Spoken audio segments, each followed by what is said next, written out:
Hello my dear students, welcome to Ayushi Bansal classes. अब आज की हमारी सीरीज पे that is the 100 most important questions of income tax.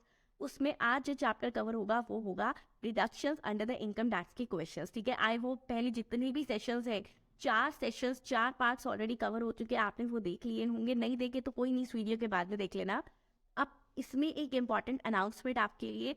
मैंने स्टूडेंट्स इन क्वेश्चंस के साथ साथ सेक्शन 80G की जो हमारा प्रोविजन वाला पार्ट है वो भी इस वीडियो के एंड में मैंने उसको ज्वाइन कर दिया। साथ में सेक्शन 80G का एक अलग से क्वेश्चन भी ज्वाइन कर दिया बिकॉज इट्स सो इम्पॉर्टेंट। अब मैम ये क्वेश्चंस कहाँ से मिलेंगे हमें? तो स्टूडेंट्स ये क्वेश्चंस है ICAI के क्वेश्चंस। ठीक है, स्टडी मटेरियल के क्वेश्चंस है which is applicable for all the parts. यानी आप CA CS CMA या फिर कोई भी प्रोफेशनल कोर्स की स्टडी कर रहे हो तो ये क्वेश्चन आप सबके लिए बहुत इंपॉर्टेंट है। ये क्वेश्चन करनी है तो डिडक्शन का कोई भी क्वेश्चन कर पाओगे। ठीक है, सो ऑल द बेस्ट। पूरी वीडियो को लास्ट तक देखना, और जिसको सेक्शन 80G का प्रोविजन नहीं पता तो आप वो प्रोविजन भी लास्ट में उसको समझ सकते हो। Have a great day and now let's watch it. Hello my dear students, तो अब हम स्टार्ट करने वाले हैं। हमारे पास जो इलस्ट्रेशन है डिडक्शन अंडर चैप्टर 6A की। तो let's start it. I hope सबने अच्छे से चैप्टर कर लिए, किसी को भी चैप्टर में कोई डाउट नहीं होगा। ठीक है, तो आइए फटाफट से करते हैं। पहला आया illustration number 1। Examine the following statements with regard to the provisions of the income tax act 1961, page number 7.6। A part में उसने कहा है for grant of deduction under section 80JJAA। क्या था पहले तो ये याद कर लो मैम, न्यू एम्प्लॉय से रिलेटेड। Very good. ठीक है, so filing of audit report in prescribe form is must for a corporate assessee. उन्होंने कहा अगर किसी को 80JJAA में डिडक्शन क्लेम करनी है तो उनके लिए ऑडिट रिपोर्ट को फाइल करना प्रिस्क्राइब फॉर्म में कॉर्पोरेट एसएससी के लिए नेसेसरी है। ठीक है, लेकिन रिटर्न फाइल करना नेसेसरी नहीं है। क्या ये सही है? अरे बिल्कुल भी नहीं। तो the statement is not correct. पहली बात, जब भी क्वेश्चन आएगा किसी भी सब्जेक्ट में, एग्जामिन द फॉलोइंग स्टेटमेंट्स। ठीक है, इसमें आपके पास 2 से 3 केसेस बनते हैं। पहला वो क्या देते हैं, ऑडिट में बहुत ज़्यादा वो आपको ऐसे कर देते हैं कि वो लिख देंगे भाई वैलिड है या इनवैलिड है। अब गलती क्या होती है हमें पता है, वैलिड मतलब ट्रू, इनवैलिड मतलब फॉल्स। जब पता है तो बस अपने तक रखो। पर अब उसने वैलिड में पूछा है तो आंसर वैलिड ही लिखो, इनवैलिड मतलब इनवैलिड लिखो। उसकी जगह ट्रू फॉल्स अपने आप से मत लगाओ। ट्रू फॉल्स में पूछा तो ट्रू फॉल्स में आंसर दो। करेक्ट इनकरेक्ट पूछा है वो आंसर दो। मैम कुछ भी नहीं कहा तो फिर कुछ भी आंसर दे सकते हो। या तो यहाँ पे बोला एग्जामिन द फॉलोइंग स्टेटमेंट। सो ऐसा है नहीं, the statement is not correct. और राइट आउट कि जिससे कि एग्जामिनर से गलती से भी मिस्टेक ना हो जाए। ठीक है, तो जहाँ आप नॉट लिख रहे हो उसको अंडरलाइन कर दो। ये सिर्फ बुक में दिया हुआ है इसलिए नहीं, पेपर में भी जो कीवर्ड्स है उनको अंडरलाइन करना हर सब्जेक्ट में। ठीक है, तो अब देखो क्या ऐसा है? नहीं। क्यों स्टूडेंट्स? द रीजन बीइंग हमने बात करी थी कि उस पर्सन को अपनी रिटर्न कंपल्सरी फाइल करनी होती है सेक्शन 139 सब सेक्शन 1 में। कैसे मैम? ये 80JJAA में लिखा था। नहीं स्टूडेंट ध्यान करो, भी मैंने आपको provisions for income tax return filing पढ़ाया था ना, last but not the least chapter. तो उसके केस में मैंने आपको बताया था कि अगर किसी पर्सन को डिडक्शन क्लेम करनी है तो सेक्शन 139 सबसेक्शन 1 के अकॉर्डिंग उसको अपनी रिटर्न फाइल करनी होगी। क्लियर? अब यहाँ लिखा है सेक्शन 80AC। मैम ये क्या है? शायद ना एक गलती से लिख दिया। नहीं, उन्होंने बिल्कुल सही लिखा है। वैसे ये जो बात कहता है ना कि आप टाइमली जो है रिटर्न फाइल करना है, ये सेक्शन 80AC ने स्टाइपुलेट किया हुआ है। आपको याद रहे सेक्शन नंबर कोट कर दो, वरना गलत मत लिखना। मैं आपको एक बात बता दूं स्टूडेंट्स, आपने मान लो 2 पेजेस का बिल्कुल सही आंसर लिखा है एनी सब्जेक्ट, आपने उसमें एक सेक्शन नंबर गलत लिख दिया तो पूरे के 0 मार्क्स मिलते हैं। यस, स्टेप मार्किंग होती है, लेकिन अगर आप सेक्शन नंबर लिख दोगे ना वो गलत होगा तो 0 मार्क्स मिलते हैं, 0। हम वैसे ऐसा क्यों कर रहे हैं? ये तो गलत बात है ना। बिल्कुल सही कर रहे हैं। अब आप एक बात बताओ ना, बात ये है कि मिस्टर ए ने ऐसा कहा है, आप कह रहे हो जी मिस्टर बी ने ऐसा बोला है, तो बात ही गलत होगी ना। बी ने तो बोला ही नहीं है। क्लियर? चलो, filing of belated return under section 139 subsection 4 of the income tax act 1961 when debar an assessee from claiming deduction under section 80QQB। उसने कहा अगर कोई पर्सन बिलेटेड रिटर्न फाइल कर रहा है तो क्या वो 80QQB की डिडक्शन नहीं ले पाएगा? नहीं, अभी तो बताया सेक्शन 80AC ने कहा सेक्शन 139 सबसेक्शन 1 के अकॉर्डिंग आपको अपनी रिटर्न फाइल करनी है, मतलब ड्यू डेट से पहले पहले। क्लियर? चलो ग्रेट। अब आ जाते हैं एक बार इलस्ट्रेशन नंबर 2 पर। आइए student, compute the eligible deduction under section 80C। एक मिनट आपको बता देती हूँ, page number 7.10। compute the eligible deduction under section 80C for assessment year 23-24 in respect of life insurance premium paid by Mr. Ganesh. Ganesh ने ये जो है अमाउंट पे करे हैं, ठीक है. डिटेल्स आपको दी हुई है. पहला, date of issue of policy. Ma'am ये क्यों दिख रहा है? बिकॉज ये मैटर करेगा कि उसने कब पॉलिसी इशू करवाई थी. उसके अकॉर्डिंग 20, 15 और 10% की 3 कैटेगरीज मैंने आपको करवाई है सेक्शन 80C में, ठीक है. तो first 30 March 2012 date of issue of policy है, ठीक है. खुद के लिए करवाई है. Actual capital sum insured 6 lakh और इंश्योरेंस प्रीमियम जो पे किया during the previous year 22-23 that is 48,000. इतना होना चाहिए. अच्छा हाँ, सेल्फ के लिए है तो अलाउड तो है, ये तो पता चल गया. बट हमने क्या बोला था स्टूडेंट कि उसकी जो पॉलिसी है उसकी डेट 30 मार्च 2012 है. तो उसके केस में कितना था? जल्दी तो ऑन, और अगर बिफोर 1 अप्रैल 2012 है तो कितना था मैम? 20%, ठीक है. 20% और विच 6 लाख रुपीज़ का 20% या 48,000. समझ आ गया स्टूडेंट्स? तो बात हो गई. उसका रिस्ट्रिक्टेड कितना कर दिया था भाई? 6 लाख का 20%. कितना आया ये बताओ जल्दी? 6 लाख का 20% निकाल लेंगे और उसके बाद उसको कहेंगे भाई जो भी इसमें से आपके पास अमाउंट है तो सिर्फ इतना आप अमाउंट क्लेम कर सकते हो, उससे ज़्यादा नहीं कर पाओगे. ओके, इट मीन्स 6 लाख का 20% दैट इज 1,20,000 रुपीज और 48,000 विच एवर इज लोअर. क्या लोअर है? 48,000. तो पर्सन क्लेम कर पाएगा 48,000 रुपीज. नेक्स्ट आता है 1 मई 2017. ओके, स्पाउस के लिए करवाई है 1,50,000 एंड 20,000 उसने पे करा है. कितना इसके लिए आ जाता है मैम? 10%. तो अब 1,50,000 का 10% दैट इज 15,000, या फिर जो उसने अमाउंट पे करा है 20,000 विच एवर इज लोअर 15,000. कितनी डिडक्शन अलाउड होगी? 15,000. फिर बात आती है handicapped son section 80U section 80U disability. अब स्टूडेंट्स आपको ध्यान होगा, मैंने कहा था अगर ऑन और आफ्टर 1 अप्रैल 2013 है और वो जो पर्सन है जिसके लिए वो करवा रहा है वो पर्सन 80U की डिसेबिलिटी में फॉल कर रहा है, तो इसका मतलब फिर उसके केस में क्या आता था? 15% वाली कैटेगरी. तो निकाल लेंगे 15% of the life insurance policy sum assured या फिर insurance premium paid which ever is lower. ध्यान रखना लोअर है. मैम ध्यान कैसे रखेंगे अगर भूल गए? अरे वो तभी तो दे रहा ना कि भाई बस मैक्सिमम इतना कर सकते हो, ठीक है. तो जो भी कम वाला अमाउंट होगा वो लेंगे which ever is lower. Illustration number 3, an individual SSC जो कि इंडिया में रेजिडेंट है, उसने कुछ डिपॉजिट और पेमेंट करे हैं प्रीवियस ईयर 22-23 में. आप उसको बताओ कितनी डिडक्शन अलाउेबल है अंडर सेक्शन 80C. कॉन्ट्रीब्यूशन किया है पीपीएफ में, अलाउड है डेफिनेटली. इंश्योरेंस प्रीमियम पे करा on the life of the spouse, policy taken on 1 April 2017, first of on on और आफ्टर 1 अप्रैल 2012. क्योंकि ये हैंडीकैप तो है नहीं, तो कितना था स्टूडेंट्स? मैम उसके केस में आया 10%, ठीक है.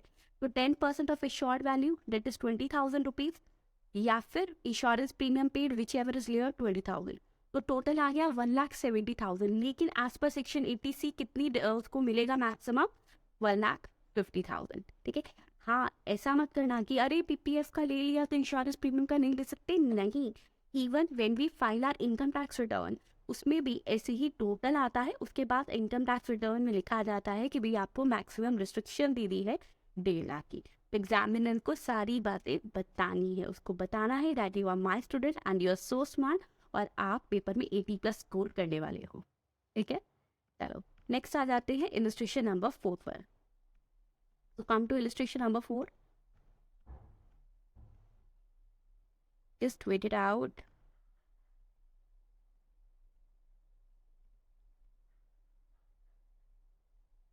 Here is the illustration number 4. Basic salary of Mr. A is 1 lakh rupees per month, ठीक है. उसको entitled to DNS allowance which is 40% of basic salary. Basic salary कितनी है? 1 लाख रुपए, यानी इसको डीए कितना मिल रहा है? 40,000 पर मंथ.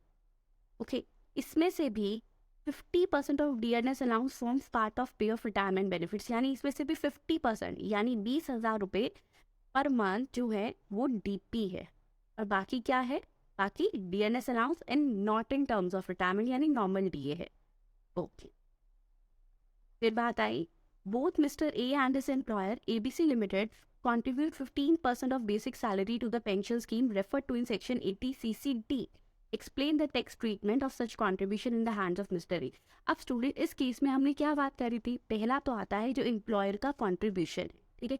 एम्प्लॉयर का कॉन्ट्रीब्यूशन कितने तक उसको डिडक्शन कितने तक अलाउड होता है, तो उसने कहा टू सच पेंशन स्कीम। पहली बात तो अगर उसके लिए एम्प्लॉयर कुछ कंट्रीब्यूट कर रहा है तो वो कहाँ पे जाकर उसकी ट्रीटमेंट करते हैं, हम सैलरी में।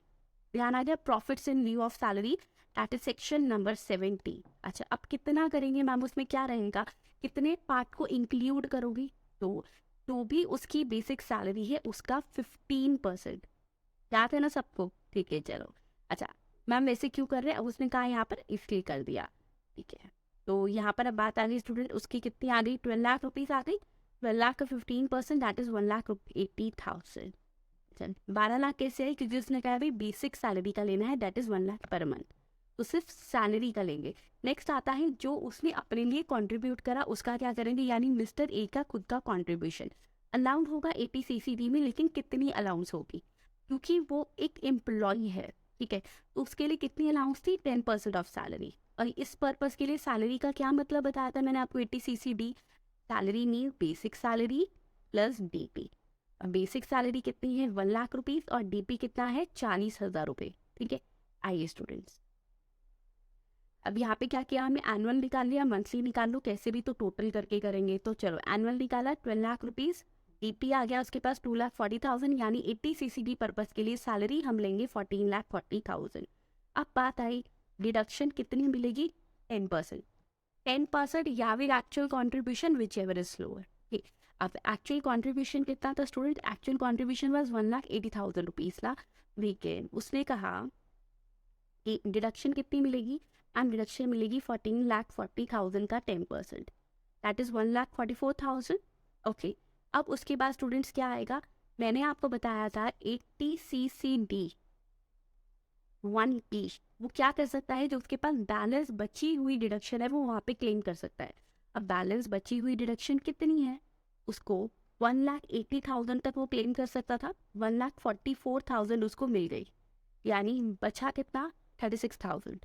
तो वो 36,000 को क्लेम तो कर सकता है, लेकिन कहाँ क्लेम करेगा, 80 CCD सबसेक्शन 1B में, क्योंकि वहाँ पे मैंने बोला था कि 50,000 तक की एडिशनल डिडक्शन अलाउड होती है। ओके, क्लियर हो गया ये पार्ट। उसके बाद स्टूडेंट्स यहाँ पर नेक्स्ट हमारे पास बात आती है, अच्छा अब स्टूडेंट्स यहाँ पर सुनो एक बहुत ज़्यादा इंपॉर्टेंट बात, देखो इस सेक्शन में हमने किया क्या है, ठीक है, ध्यान से देखना। वी हैव टू अल्टरनेटिव्स, हमने क्या किया, पहले 80 CCD में उसको 1,44,000 की डिडक्शन दिलवा दी, और फिर 80 CCD 1B में हमने उसे एडिशनल 36,000 की डिडक्शन दिलवा दी, यही करा। लेकिन इसको करने से हुआ क्या मैम, वो जो 80 CCE में आपने बताया था क्या, कि जो ओवरऑल डिडक्शन होती है, ओवरऑल लिमिट होती है, वो थी 1,50,000, ठीक है। लेकिन वो ओवरऑल लिमिट किसके लिए थी, क्या वो ओवरऑल लिमिट 80 CCD 1B के लिए थी, नहीं। तो इट मीन्स वो ऐसा भी कर सकता है।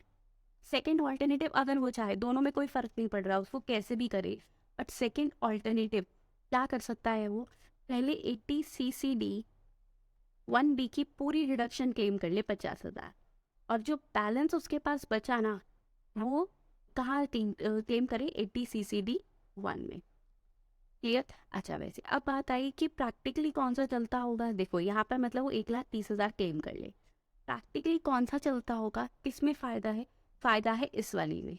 रीज़न सुनिए, यहाँ तो हमारे पास सिर्फ एक डिडक्शन दी है, मान लो 80C की भी डिडक्शन दी हुई है, NIP की या PPF की या कुछ भी, बाकी भी डिडक्शन दी हुई है, तो हमें पता है एक टोटल मिला के डिडक्शन 1,50,000 मिलेगी। तो ट्राई करो कि 80 CCD सबसेक्शन 1 में कम से कम हो, जिससे कि ओवरऑल लिमिट एक्सीड ना हो। But in against 80 CCD subsection 1B तो 80 CCE के बाहर होता है, ठीक है, तो उस पर फर्क नहीं पड़ेगा। तो प्रैक्टिकली हम क्या करते हैं, हम ये वाला ऑल्टरनेटिव सेलेक्ट करते हैं। मैम एग्जामिनेशन में कौन सा करें, तो मेरे अकॉर्डिंग एग्जामिनेशन में भी सेकेंड ऑल्टरनेटिव ही करो, ठीक है, ये दिया हुआ है इधर। So mark it is very important. बाकी सही ये भी है, लेकिन बात क्या होगी, अगर हमें क्लाइंट का टैक्स बचाना है तो हम सेकंड वाला ऑल्टरनेटिव ही सिलेक्ट करने की सोचेंगे, ठीक है। नेक्स्ट स्टूडेंट्स बात आई, और क्या होगा, एम्प्लॉयर का कंट्रीब्यूशन जो है, जो उसकी सैलरी में ऐड हुआ था, उसके लिए क्या कर सकते हैं, तो स्टूडेंट्स उसके लिए बात हमने करी थी, एम्प्लॉयर ने जो उसका कंट्रीब्यूशन ऐड किया था, जो हमारी सैलरी में ऐड हुआ था, उसकी डिडक्शन मिलेगी 80 CCD सबसेक्शन 2 में। कैसे? तो कितनी मिलती थी? 10% ऑफ सैलरी। यानी स्टूडेंट्स अगेन यहाँ पर क्या रिस्ट्रिक्शन लग जाएगी? सैलरी आई, सैलरी प्लस DT 14,40,000, 10% 1,44,000। ओके, तो अब यहाँ पे ठीक है, तो उसके बाद भी स्टूडेंट्स क्या बात आ गई कि उसको कहा कि चलो ठीक है 80 CCD सबसेक्शन 2 में आपके पास एक एडिशनल आ गई, बट यहाँ पे प्रॉब्लम क्या है? हाउएवर ये वाली जो डिडक्शन है ये आउटसाइड रहेगी ओवरऑल लिमिट 80 CCE से, तो अगेन उसके पास कोई फर्क नहीं पड़ेगा। आई होप आप यहाँ पे सारे सेक्शंस क्लियर हो गए होंगे जो मैंने आपको पढ़ाए थे 80 CCD से related, 80 CCD, 80 CCD 1B and 80 CCD। Okay, ठीक है स्टूडेंट्स, अगेन अच्छा मैम मतलब उसको यहाँ पे डिडक्शंस तो बहुत ज़्यादा मिल रही है। हाँ डेफिनेटली मिल रही है, क्योंकि हुआ क्या, पहले सेक्शन 17 में पूरा 1,80,000 कॉन्ट्रीब्यूट उसका सैलरी का पार्ट दिखा दिया। फिर क्या किया, 80 CCD 2 में यानी GTI में से जब माइनस करेंगे तो यहाँ पर हमने जो अलाउड होता है एम्प्लॉयर के कॉन्ट्रीब्यूशन पे एम्प्लॉय को 10% ऑफ सैलरी, वो माइनस कर दिया। कितना माइनस हो गया? 1,44,000। और ये ऐसी लिमिट होती है जो कि 80 CCE वाली लिमिट से भी बाहर रहती है। ठीक है, इस क्वेश्चन को एक बार दोबारा करके भी देखो, कोई डाउट है तो मेरे से पूछ लो। After that student illustration number 5 again related to section 80C is your homework. कीजिए इसको, if there is any kind of doubt so please definitely asking. Next अब हम बात करेंगे सेक्शन 80D की। आ जाइए तो स्टूडेंट्स यहाँ पर सेक्शन 80D के लिए question number, come on the question number, just wait, come on the question number illustration number 6।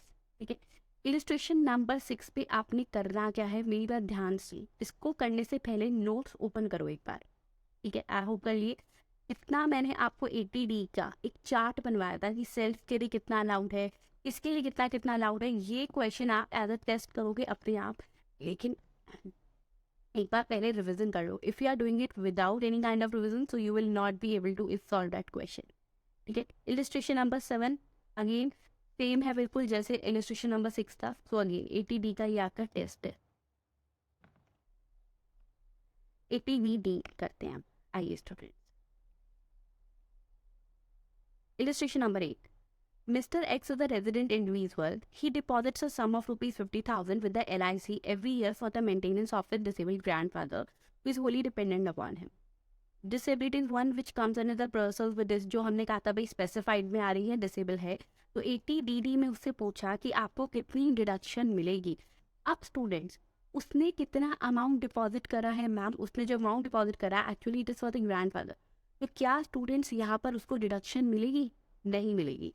अब बात आती है कि लेकिन वो तो डिपेंडेंट है, तो ध्यान करो 80DD में क्या डिपेंडेंट के केस में भी जो फादर वो कवर हुए? नहीं, तो यहाँ पे कोई डिडक्शन नहीं मिलेगी। नेक्स्ट वो कह रहा है लेकिन अगर मान लो यहाँ पे डिपेंडेंट पास होते तो फिर मिल जाती। कितनी मिलती? इन दैट केस स्टूडेंट्स अगर तो डिसेबिलिटी है तो 75,000, स्वेयर वाली है तो 1,25,000 फ्लैट, चाहे खर्चा दिया, मेंटेनेंस करी नहीं करी, कुछ भी फिर भी मिल जाती। ठीक है, अच्छा खर्चा लेकिन कितना किया, ऐसे तो फिर हर कोई क्लेम कर देगा। तो यहाँ पर 80DD में एक क्लॉज डाल दिया, तो क्लॉज क्या है कि कुछ ना कुछ एक्सपेंडिचर करा हो तो फ्लैट डिडक्शन मिल जाएगी। ओके, चलिए नेक्स्ट आ जाइए स्टूडेंट सेक्शन 80E पर। ये सब वही पॉइंट्स है जो ऑलरेडी हम कर चुके हैं, तो आई होप आपको अच्छे से समझ भी आ रहे होंगे। Illustration number 10 related to section 80E। Mister B education E, ध्यान आ गया, mister B has taken 3 education loans on April 1, 2022, जिसकी उसने डिटेल्स दे दी। किस किस के लिए लोन लिया है? तो स्टूडेंट्स उसने पहला लोन 1B ने अपने लिए लिया, सन के लिए देन डॉक्टर के लिए। पर्पस क्या है? MBA करना है खुद को, सन को BSc एंड देन BA करना है डॉक्टर को। कितना कितना लोन लिया? 5 लाख रुपए का, 2 लाख का, 4 लाख का। एनुअल रीपेमेंट ऑफ लोन, हर साल कितना रीपेमेंट कर रहा है लोन की, यानी प्रिंसिपल अमाउंट कितना वापस कर रहा है? 1,40,000, 80,000। इंटरेस्ट कितना पे आउट कर रहा है? 20,000, 10,000, 18,000। आपको बताना है कितना अमाउंट डिडक्टेबल है अंडर सेक्शन 80E। अब देखो स्टूडेंट, सेक्शन 80E में हमने क्या कहा था, किस किस के लिए अलाउड होता है? Is available to an individual assessee जिसने कि प्रीवियस ईयर में कोई लोन रीपे करा हो हायर एजुकेशन के लिए। ठीक है, किसकी हायर एजुकेशन, अपनी या फिर एसएससी, ठीक है, एसएससी की। अब हायर एजुकेशन का मतलब क्या है, मैंने बोला था 12th क्लास के बाद वाला कोर्स होना चाहिए, ये सारे कोर्सेज 12th के बाद वाले हैं ये। तो जितनी भी उसने वहाँ पर इंटरेस्ट पे आउट किया है 20,000, 10,000, 18,000, that is 48,000, that will be eligible for deduction. Simple मत लिख देना कि भाई 48,000 है, जिस तरीके से मैंने एक्सप्लेनेशन बताई है वो एक्सप्लेनेशन हम एग्जामिनर को बताएंगे कि भाई हमें सब पता है, ठीक है। इलिस्ट्रेशन नंबर 11 पर आ जाओ। मिस्टर ई ने एक रेजिडेंशियल हाउस प्रॉपर्टी परचेज करी खुद के रहने के लिए, खुद के रहने के लिए मतलब सेक्शन 24 सब पार्ट नंबर बी में पूरी रिडक्शन नहीं मिली होगी, ठीक है, अगर कुछ लोन इंटरेस्ट पे किया है। At a cost of ₹45 lakh on 1 April 2017, in respect of which he took a housing loan of ₹35 lakh from the Bank of India. उसने स्टूडेंट्स क्या किया, एक घर परचेज करना है सेल्फ ऑक्यूपाई के लिए, कॉस्ट देख लो अब कितनी है, 45 लाख है, लोन कितना मिला है 35 लाख, इंटरेस्ट रेट 11% पर आना। लोन जो है सैंक्शन हुआ है 28 मार्च 2017 को, आपको बताना है कितनी एलिजिबल डिडक्शन मिलेगी इन रिस्पेक्ट ऑफ जो इंटरेस्ट पे कर दिया है हाउसिंग लोन का, ठीक है, under the provisions of the income tax act. Assume कर लेना कि पूरा का एंटायर लोन जो है वो आउटस्टैंडिंग है और उसके पास और कोई हाउस प्रॉपर्टी उस दिन पे नहीं है। अब देखो स्टूडेंट, सेक्शन 80EE में हमने क्या पढ़ा हुआ है, हमने इस रिस्पेक्ट में पढ़ा था, पहली बात तो उसकी जो हाउस प्रॉपर्टी की वैल्यू है वो कितनी होनी चाहिए, मैक्सिमम कितनी होनी चाहिए स्टूडेंट्स, उसको आइए देखते हैं एक बार। तो वो मैक्सिमम 50 लाख होनी चाहिए। उसने लोन सेंक्शन करवाया होगा 1 अप्रैल 2016 से 31 मार्च 2017 के बीच में, मैंने बोला था 1 साल के लिए आया था ये। लोन अमाउंट था उसका 70%, दैट इज 35 लाख। मतलब सारी बातें तो ये सही कर रहा है, तो इसको सेक्शन 80EE में डिडक्शन मिल जानी चाहिए। आप अगर आपको बाई चांस सेक्शन नंबर याद ना भी आए तो चलेगा, लेकिन प्रोविजन याद रहना चाहिए, ठीक है ना, कि भाई अगर इस साल के बीच में है तो 50 और 35 वाली कंडीशन थी। अब क्योंकि ऐसा है तो सब कुछ ठीक है, करेंगे कैसे, पहले हम उसको इंटरेस्ट की डिडक्शन दिलवाएंगे। सेक्शन 24 में कितनी आएगी, कितना पे किया, 35 लाख का लोन था, 11% का इंटरेस्ट, क्योंकि कुछ पे नहीं हुआ तो वापस पूरा इंटरेस्ट लग रहा है, कितना आया 3,85,000। लेकिन रिस्ट्रिक्टेड कितना है, क्योंकि सेल्फ ऑक्यूपाई है तो 2 लाख रुपए, बचा कितना 1,85,000, ठीक है। लेकिन सेक्शन 80EE क्या कहता है कि हम आपको मैक्सिमम कितने लो इंटरेस्ट की एडिशनल डिडक्शन यहाँ देंगे, 50,000 की, तो restricted to 50,000, that was the section 80E। अब स्टूडेंट इसी तरीके से आप क्वेश्चन करोगे 80EE से रिलेटेड एंड 80EE से रिलेटेड, ठीक है, क्योंकि सेम वे में होना है, जस्ट डिफरेंसेस कि वहाँ हमने बात करी थी उसके अमाउंट्स बदल रहे थे। तो दैट इज योर होमवर्क। कहीं कोई डाउट आएगा सो डेफिनेटली उसी टाइम पर आप मैसेज कर सकते हो। चलो फिर आ जाइए 80G। Now student section 80G the most important section number, इसमें से आपको पेपर में क्वेश्चन आने के हाईएस्ट चांसेस रहते हैं। यस, अब ऐसा नहीं होगा, आपको प्रैक्टिकली बता दूं कि भी एक क्वेश्चन इस पे से सीधा उठकर आ जाएगा। होगा क्या स्टूडेंट, उन्होंने GTI ग्रॉस टोटल इनकम का क्वेश्चन दिया होगा, उसमें वो ये पॉइंट पुट करेंगे, ठीक है। Let's start with illustration number 30। Mister Shiva जिसकी एज 58 ईयर्स है, यानी नॉर्मल सिटीजन है, उसकी GTI है 7,75,000। I think this question we have done. ये students we have done this question, मैंने आपको ये क्वेश्चन करवाया है जहाँ पर मैंने आपको 80G का सेक्शन करवाया था, ठीक है। तो ये रिपीटेड हो रहा है, ओके। तो यहाँ पे मैं ये नहीं करवा रही, जिन्होंने फिर भी नहीं देखा था वो एक बार क्लासेस में सेशंस पे जाओ जहाँ पर सेक्शन 80G समझाया था, मैंने उसी में आपको ये क्वेश्चन करवा दिया था, ओके। यस, 80G में हमने क्या पढ़ा था मैम, सेक्शन 80G में हमने पढ़ा था कि उसने जो हाउस की पेमेंट करी थी उसका प्रिंसिपल अमाउंट पे करा था, उसके केस में क्या होना है। आइए एक बार फिर नज़र डाल लेते हैं। तो स्टूडेंट्स यहाँ पर मैंने आपको rent paid of house property कि उसने जो रेंट पे करा है हाउस प्रॉपर्टी का, तो उसके केस में वहाँ पे क्या हुआ। लेकिन पॉइंट क्या था भाई, HRA रिसीव नहीं होना चाहिए, ठीक है। इंटरेस्ट वाला पॉइंट है, इंटरेस्ट वाला point we have already covered in section 80E में। ये पॉइंट किस पर आ रहा है कि उसने हाउस प्रॉपर्टी के रिस्पेक्ट में रेंट पे आउट किया था, अगर HRA रिसीव हो रहा है नहीं लगेगा। इतनी डिडक्शन थी 5,000 per month, 25% of adjusted GTI, या rent paid minus 10% of adjusted GTI, whichever is lower. So let's start it. आगे स्टूडेंट देखते हैं, ठीक है। मिस्टर गणेश जो कि एक बिजनेसमैन है, उसकी टोटल इनकम है before allowing deduction under section 80G कितनी है 4,60,000।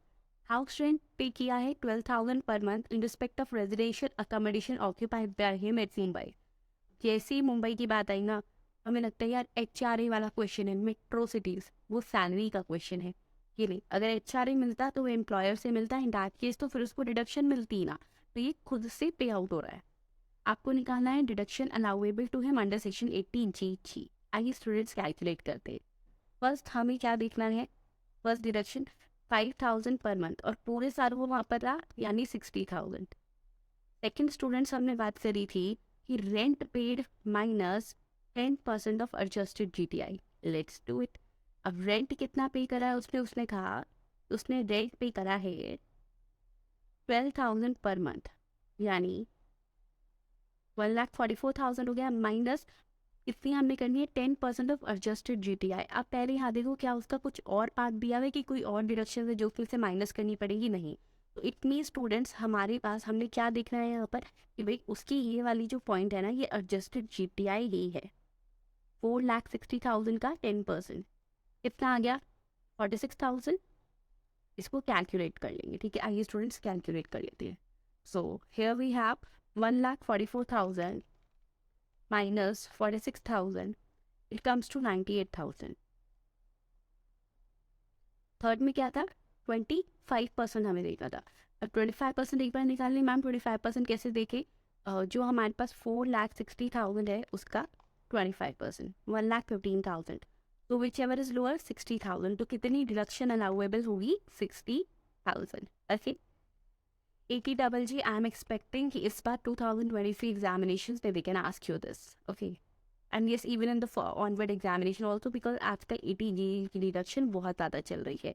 अब नेक्स्ट आता है हमारे पास during the previous year 2022-23 ABC limited, जो कि इंडियन कंपनी है, इंडियन कंपनी के लिए C वर्ड यूज़ नहीं करेंगे इंडक्शन में, याद है ना। यस उसने कॉन्ट्रीब्यूट किया 2 लाख रुपीज़ एक इलेक्टोरल ट्रस्ट को, और इनका किया एक्सपेंडिचर 25,000 का on advertisement in a brochure of a political party. इसने किया क्या है, एड चलाती है पॉलिटिकल पार्टी, इनके ब्रोशर्स में उसने खर्चा कर दिया कि भाई मैं आपके ये ब्रोशर जो है ये प्रिंट करवा के दे रहा हूँ।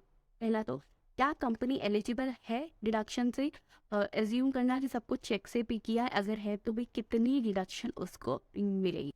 अब स्टूडेंट्स आपके माइंड में बात आ रही होगी मैम आपने सेक्शन 37 PGBP में करवाया था कि अगर पॉलिटिकल पार्टी के ब्रोशर के लिए एडवर्टीजमेंट किया तो वो बिजनेस एक्सपेंस अलाउड नहीं होता। बात तो सही है, वो बिजनेस एक्सपेंस अलाउड नहीं है लेकिन वो डिडक्शन अलाउड है, ठीक है। अब स्टूडेंट्स हमने किया था कि वो कंपनी है तो उसके लिए 80GG ही यूज़ होगा, और जो अदर जब हम बात करेंगे अदर दिन कंपनीज की तो 80GG, ठीक है। कितना अमाउंट उसको अलाउड होगा, तो पहला तो जो 2 लाख रुपीज़ उसने कंट्रीब्यूट करे इलेक्टोरल ट्रस्ट को, सेकंड जो उसने 25,000 का एक्सपेंडिचर किया। ध्यान रखना है इस बात की स्टूडेंट्स, पेपर में बेशक ना लिखो लेकिन ध्यान रखना कि सेक्शन 37 में बिजनेस एक्सपेंस डिसअलाउ होता है लेकिन डिडक्शन अलाउ होती है, okay. Mark it is very important. Again I am से आपको लग रहा है 2 मार्क्स का पूछा है तो ये जो है कि भाई बिजनेस एक्सपेंस अलाउ नहीं होता ये वाला, वो आप स्किप कर सकते हो। 3 का पूछा है तो लिख देना। पता है ये बात है ना, इस बात पे भी डिपेंड करती है कि क्वेश्चन कितने मार्क्स का है, उस अकॉर्डिंग उसकी एक्सप्लेनेशन दे दो। फालतू एक्सप्लेनेशन नहीं देनी, इधर उधर की बातें नहीं करनी, बट हाँ जो डेफिनेट बातें हैं सर्टेन जो इम्पोर्टेंट है वो तो लिखोगे। नेक्स्ट अब आता है सेक्शन 80GG। आइए स्टूडेंट क्या था ये, ध्यान आ गया आपको। ये क्वेश्चन भी हमने किया था रेगुलर कैजुअल वाला, तो again we have done this question. क्या था इसमें कि भाई पर्सन्स जो है उसने किसी ने अगर न्यू एम्प्लॉयमेंट अपॉर्चुनिटी क्रिएट करी है तो उसके लिए डिडक्शन मिलती है। ये क्वेश्चन हो चुका है 80GG सेक्शन में, ठीक है। अब बात करते हैं QQB की, ओके। अब स्टूडेंट्स 80QQB में हमने क्या बात करी थी, रॉयल्टी के बारे में। अब उसने क्या कहा, रॉयल्टी ऑन बुक्स, ठीक है। मिस्टर आकाश जिसने कि रिसीव करी रॉयल्टी, मिस्टर आकाश ने रॉयल्टी रिसीव करी 2,88,000 की एक फॉरेन कंट्री से, ठीक है। उसने कोई बुक वगैरह ऑथर करी थी, being a work of literary nature. Rate of royalty 18% of value of books, okay. Expenditure जो उसने करा to earn that royalty 40,000। Amount India में कितना निकल आया टिल 30 सितंबर 2022 2,30,000। रिटेनिंग अमाउंट जो रिमेनिंग अमाउंट है वो 31 मार्च तक उस प्रीवियस ईयर में वापस नहीं ला पाया इंडिया में।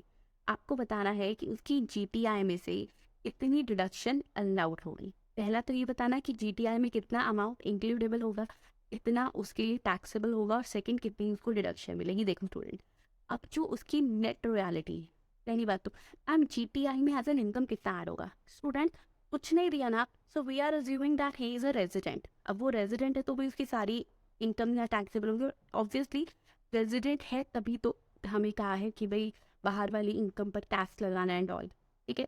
अब बात आई स्टूडेंट, जब हम उसकी इनकम निकालेंगे, 2,88,000 उसकी इनकम है, लेकिन उसको 40,000 रुपये का खर्चा हुआ है। इसकी कितने का हुआ था, 1 minute, just wait it out. 2,88,000 income है, बट येस हाँ उसको 40,000 का एक्सपेंस हुआ। तो उसकी कितनी यहाँ पर इनकम बन गई मैम, उसकी जो ग्रॉस टोटल इनकम में ऐड होगी that will B 2,88,000 minus expense 2,48,000। अब बात आ गई सेकेंड, उसने पूछा 80 QQB की कितनी डिडक्शन मिलेगी। 80 QQB की डिडक्शन कैसे निकालते थे स्टूडेंट्स हम, अब हम यहाँ पे बात करते थे कि पहले तो देख लेते हैं कि उसका जो रेट ऑफ जो उसकी रॉयल्टी है ना यहाँ पर वो कितनी है। तो देखिए स्टूडेंट, एक बार पहले 80 QQB के प्रोपोजल्स देख लो, जिससे कि आपको और ज़्यादा अच्छे से क्लियर हो जाए। तभी मैंने बोला नोट साथ में लेके बैठा करो, ठीक है। उसने कहा भाई कितना है एलिजिबल रॉयल्टी रिसीव, या फिर 3 लाख जो भी कम होगा। अब एलिजिबल रॉयल्टी में क्या देखते थे स्टूडेंट्स हम, लमसम मिल रहा है, नहीं लमसम मिल रहा तो up to 15% of value of book sold. क्या ये अमाउंट उसका लमसम था या कम था, अमाउंट तो जो है उसको कम ही मिल रहा था, लमसम तो मिला नहीं उसको, ठीक है ना स्टूडेंट। अब जब वो अमाउंट लमसम नहीं मिला तो 15% of the value of book sold. अब हमारे को यही नहीं पता उसकी वैल्यू कितनी थी, ध्यान से 2,88,000 रॉयल्टी मिली है, जब उसको वैल्यू ऑफ बुक सोल्ड पे 18% की रॉयल्टी मिली। इसका मतलब क्या मैं इसका 100 यानी कि उसकी वैल्यू ऑफ बुक सोल्ड देख सकती हूँ, निकालिए। सो 2,88,000 अगर 18% की वैल्यू है तो यानी कितने पर सेल हुआ वो, 16 लाख रुपए का।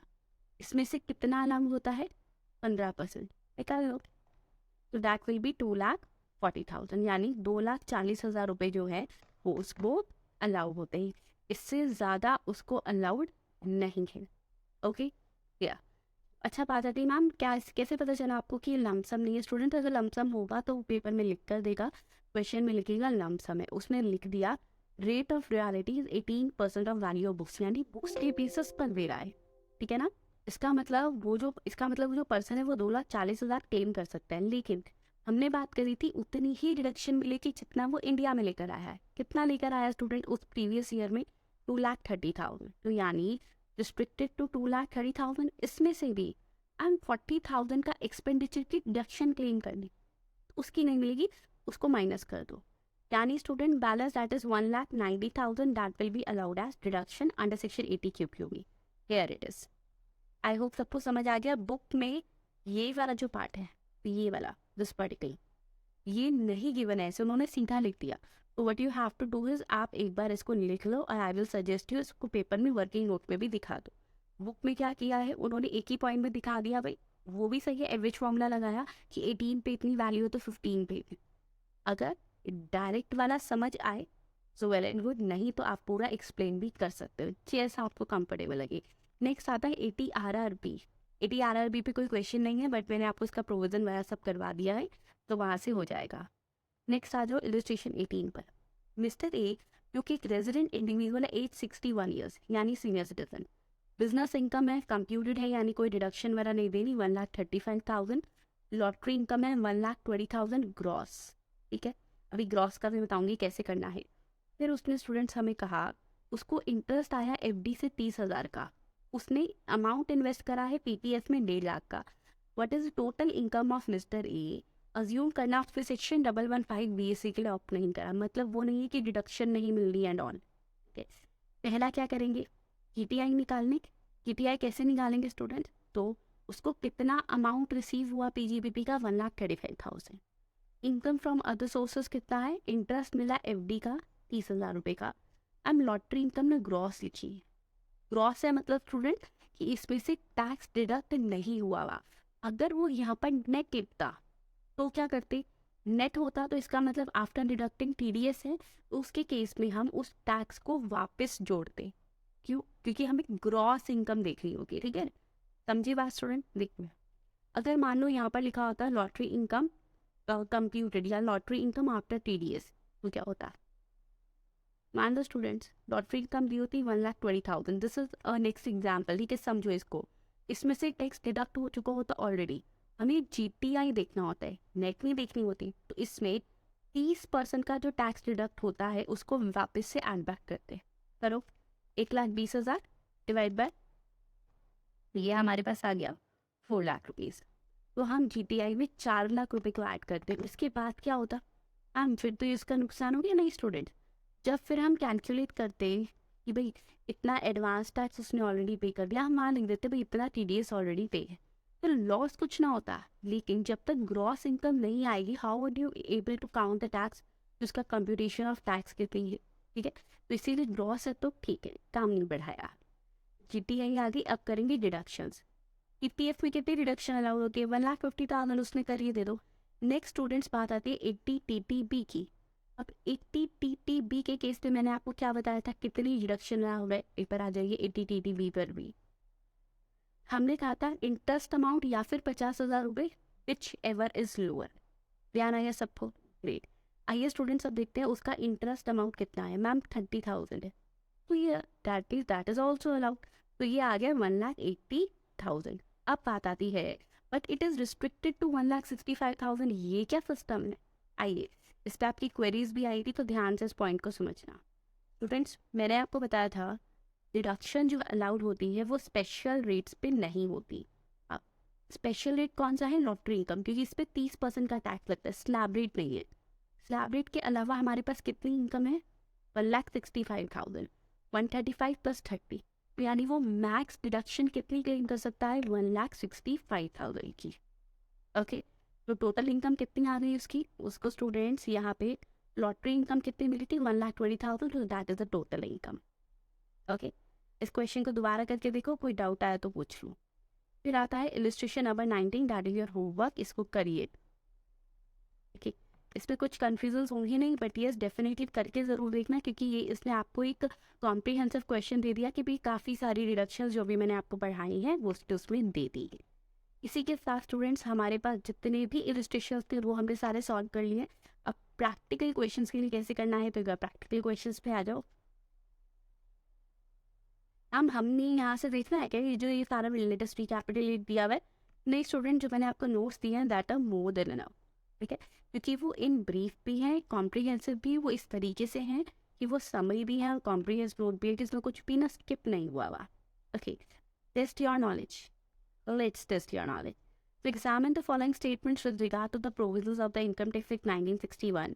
अब उसने क्या कहा, during the financial year 22-23 mister Amit ने इंटरेस्ट पे किया है अपने सन की हायर एजुकेशन के लिए। सन ने ऑलरेडी एम्प्लॉयड है एक फर्म में, क्या मिस्टर अमित को डिडक्शन मिलेगी सेक्शन 80 में?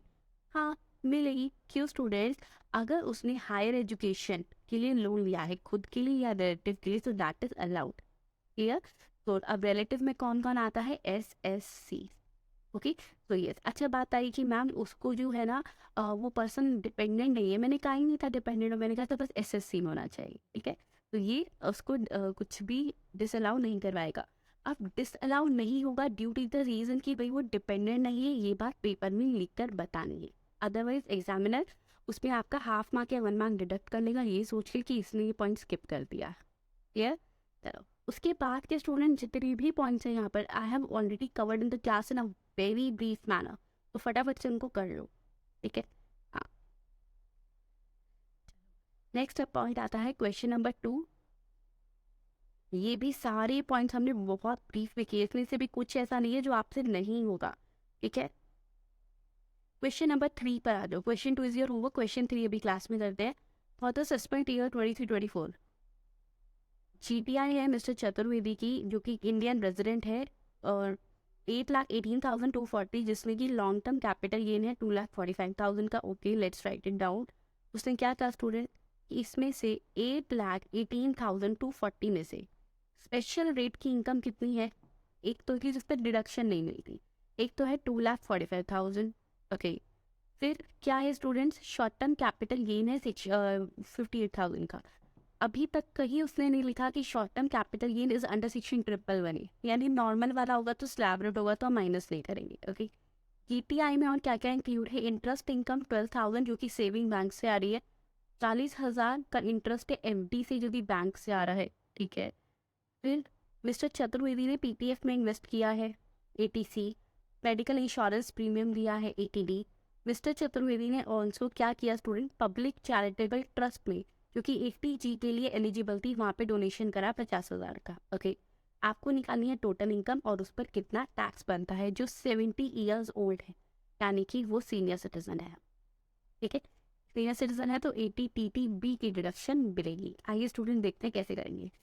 पहले तो हम क्या लिख लेंगे कि बेसिक ग्रॉस टोटल इनकम कितनी है, 8,18,240। Long term capital gain, the reason भी इट इज़ अ 20% रेट वाला ये लगता है, स्पेशल रेट है तो माइनस करेंगे। लिख लो, शॉर्ट टर्म कैपिटल गेन जो है वो सेक्शन 111A का नहीं है, यानी वो स्पेशल रेट नहीं है, नॉर्मल स्लैब रेट है, तो यहाँ माइनस नहीं हुआ। सबसे पहले डिडक्शन देंगे एटीसी की, कितनी है, उसने पीपीएफ में डिपॉजिट करा 1,20,000 का, वो माइनस कर दिया। ट्राई इट आउट सीरीज में चलो। ठीक है, फिर 80D में, अब स्टूडेंट्स पहली बार तो अज्यूम कर लो कि भाई उसने 80D में जो प्रीमियम पे करा, कितना करा था उसने, 51,000 का। लेट्स अज्यूम इट कि उसने वो कैश में पे नहीं करा, मैम कहीं लिखा ही नहीं था बट पेपर में लिखना पड़ेगा कि हम अज्यूम कर रहे हैं भाई कि कैश में नहीं है। लेकिन 80D के अंदर रिस्ट्रिक्शन क्या होती है, 50,000 की। यहाँ आ गया मेडिकल इंश्योरेंस प्रीमियम, तो 50,000 उसको यहाँ पर अलाउड होगा। मैम 25 की होती है, अरे सीनियर सिटीजन है ना। तो स्टूडेंट बात है 80G की। अब 80G के लिए इसकी डिडक्शन को कैलकुलेट करो। आ जाइए, मैं भी आपको कैलकुलेट करवाती हूँ कैसे करते थे स्टूडेंट्स। हम यहाँ पर एडजस्टेड टोटल इनकम निकालेंगे, क्यों, क्योंकि लिमिटेड कैटेगरी है, अनलिमिटेड नहीं है ना। Yes, ETI excluding long term capital ये 5,73,240, जस्ट वेट इट आउट। उसके बाद स्टूडेंट्स हम यहाँ पे क्या करेंगे, क्योंकि हमें एडजस्टेड टोटल इनकम निकालनी है तो अभी तक जितनी डिडक्शन अलाउड हुई है सबको माइनस करो, अभी तक है, इसके बाद वाली भी। 80G को छोड़कर बाकी सब अलाउड होंगी। तो 80C की हमने निकाल ली थी 1,20,000, 80D 50,000, 80TT भी निकालनी नहीं है, निकाल के देखो, उसको निकालने के बाद आ गया 2,20,000, इट बिकम 3,53,240। अब निकाल लो इसकी लिमिट, इसका 10% कितना आएगा, 35,324। कॉन्ट्रीब्यूशन किया है 50,000 का। अच्छा, अब यहाँ पे पॉइंट आया, किसको करा है, पब्लिक चैरिटेबल ट्रस्ट को, यानी 50% की लिमिटेड कैटेगरी। तो 35,324 लिमिट है, 50,000 की कॉन्ट्रीब्यूशन थी, इसका 50%, 17,662 shall be allowed. Yes students, कोई डाउट है तो प्लीज़ जल्दी से बता दो। Okay great student. अच्छा, अब बात आई कि भाई उसको ये सिर्फ और सिर्फ इसलिए मिलेगी अगर वो कैश में नहीं होगी, वो सब मैंने आपको बता दिया, अजम्पशंस में हम लिख देंगे भाई कैश वाली डोनेशन नहीं है। इसी तरीके से स्टूडेंट्स ये पूरा क्वेश्चन हो जाएगा। ठीक है, ग्रेट। क्वेश्चन नंबर 3 यहाँ पर हो जाएगा। एक बार आ जाओ, मैं आपको पूरा ही क्वेश्चन करवा रही हूँ। अब बात आई उसको अंडर सेक्शन 80TTB कितनी रिडक्शन मिलेगी, तो स्टूडेंट हमने 80TTB यानी कि इंटरेस्ट ऑन एफडी क्या पढ़ा था, कितनी अलाउड होती है उसको, उसको 50,000 की यहाँ पर अलाउड हो जाएगी। ओके चलो, अब बात आई मैम 80TTA नहीं देंगे, वो तो इंटरेस्ट ऑन सेविंग मांगता, मैंने बोला था स्टूडेंट या तो TTA या DTP। क्लियर, चलो, तो इसने 80TTB में कितना करा है,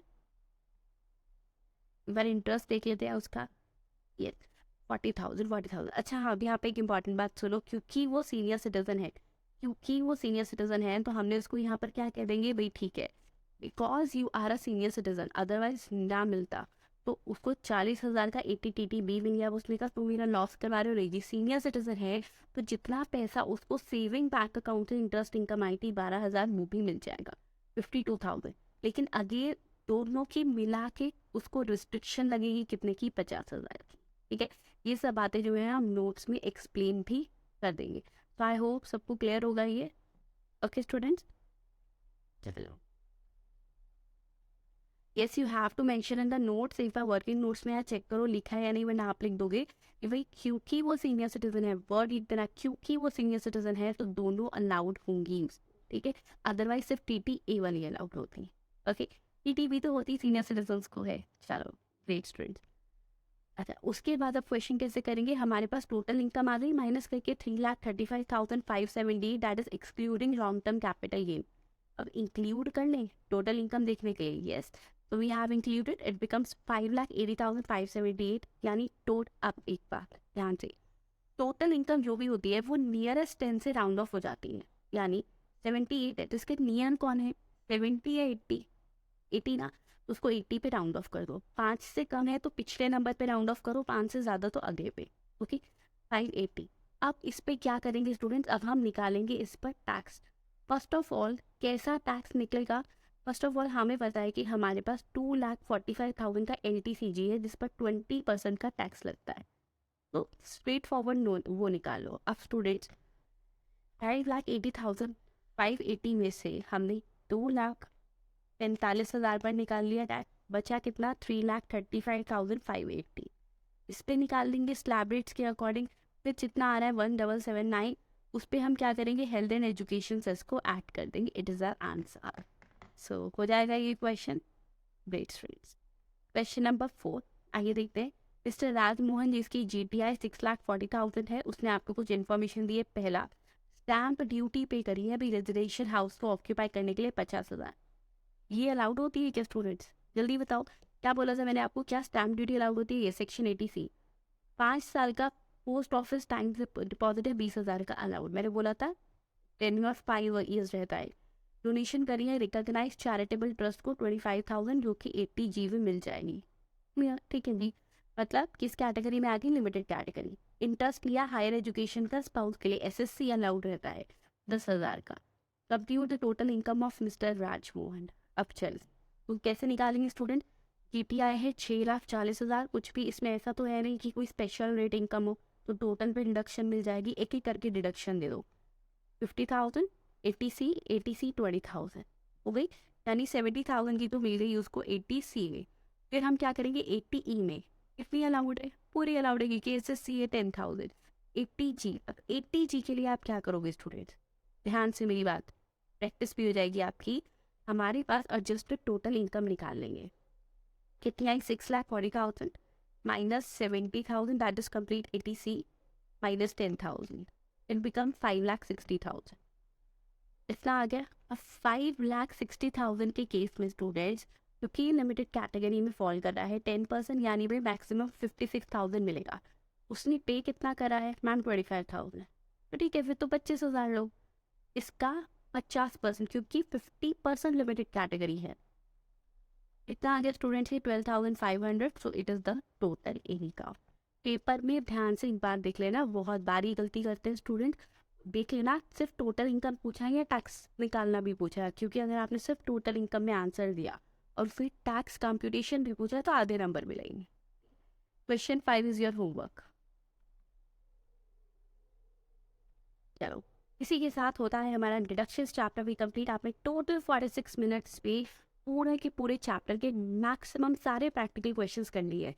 अगर और कुछ भी डाउट्स है तो डेफिनेटली फटाफट से मेरे से पूछ लो, बस पेपर की तैयारी ऐसे कर देना कि मार्कशीट पे मुझे आपके चाहिए 80+। Okay, have a nice day students. तो अब हम स्टार्ट करने वाले हैं हमारा one of the most important section of deductions under the chapter 6A of income tax, that is section 80G। ये क्या कहता है, ये कहता है स्टूडेंट्स की जब भी पैसा डोनेट करते हैं ना, अब उस डोनेशन की भी हम आपको डिडक्शन देंगे। यस, कौन सा सेक्शन है, सेक्शन 80G। सेक्शन नंबर याद करना है 100%, बिकॉज एग्जाम्स में मैक्सिमम टाइम इस पर से क्वेश्चन आ जाता है एक टोटल इनकम के क्वेश्चन में से। ठीक है, चलो तो अब यहाँ पे बात आती है कि किस एसएससी को ये डिडक्शन मिलेगी, किसी भी एसएससी, दैट इज ऑल एसएससीज को। हम 1 CR की इनकम है, 1 CR का डोनेशन है, तो मतलब क्या रहेगा, कैसे सिनारियोज रहेंगे। तो स्टूडेंट डोनेशन की कैटेगरी को मैंने आपके लिए 2 पार्ट्स में डिवाइड कर दिया। एक है अनलिमिटेड कैटेगरी, ठीक है, एक है लिमिटेड कैटेगरी। तो लिमिटेड कैटेगरी मतलब इतना में इतना ही मिलेगा, वो वाली बात है। ठीक है, तो लिमिटेड कैटेगरी। अनलिमिटेड कैटेगरी में भी आगे फर्दर 2 पार्ट्स आएंगे, ध्यान से करते हैं। देखो, एक आया स्टूडेंट जिसमें मान लो अगर आपने 10,000 रुपये का डोनेशन दिया तो मिलेगा, लेकिन कितना, उसका 50%। विदाउट एनी रिस्ट्रिक्शन उसका 50% आपको डोनेशन डिडक्शन में मिल जाएगा। दैट इज 50% वाली कैटेगरी। फिर आती है 100% की, जितना दिया कंप्लीट डिडक्शन। लिमिटेड में भी ऐसे ही दो पार्ट्स हैं, 50% 100%।